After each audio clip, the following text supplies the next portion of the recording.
清心之人的祝福，馬太福音5章8節。清心的人有福了，因為他們必得見上帝。我嘅心深深咁俾天父吸引，佢嘅愛激勵我去祝福其他人。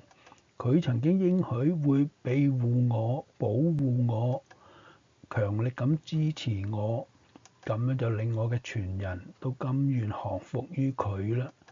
佢係我慈愛嘅天父，早喺事情發生之前，佢就已經知道我嘅需要。佢俾我嘅供應不但係穩當可靠，更加係豐盛到無處可容嘅，以至於我能夠同詩人一樣咁去表明我必不致缺乏。因着呢份清潔嘅心，我見到咗好多人都睇唔到嘅異象。清心嘅人擁有得見上帝嘅應許，對我嚟講，瞻仰上帝嘅榮耀遠勝過觀看千百次日落之美。仰望佢嘅面孔，遠比親睹全地最美麗嘅面孔更加令我心潮澎湃啦！喺佢嘅眼中，我永遠都唔係千百萬人中其中一個而已，我係珍貴嘅，係佢心所親愛嘅。喺佢眼中，我就好似一塊十分獨特嘅寶石。佢深愛我，超過我所能了解嘅程度。佢渴望將我擁入懷中，令我靠近佢嘅心。我叮囑自己，唔好因為自覺配唔上而同佢保持距離。因着基督嘅寶血，我已經得咗拯救啦。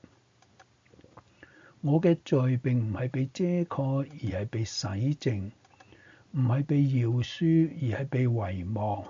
我唔要退縮，我要勇敢咁接受佢嘅愛。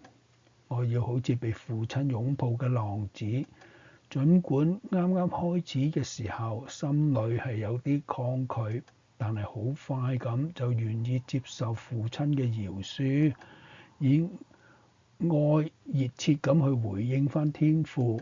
佢正帶領我進入佢嘅家，為我舉辦祝福滿滿嘅宴席，為我披上讚美嘅袍子，戴上父子關係嘅戒指，穿上平安嘅鞋。來啊，萬事都為我預備好啦！佢冇扣低任何東西唔俾我。親愛嘅天父，求你用耶穌嘅寶血再次洗淨我，等我好似浪子回頭咁，毫無保留地投入你預備嘅豐盛筵席同埋懷抱中。奉主耶穌基督嘅名求，阿門。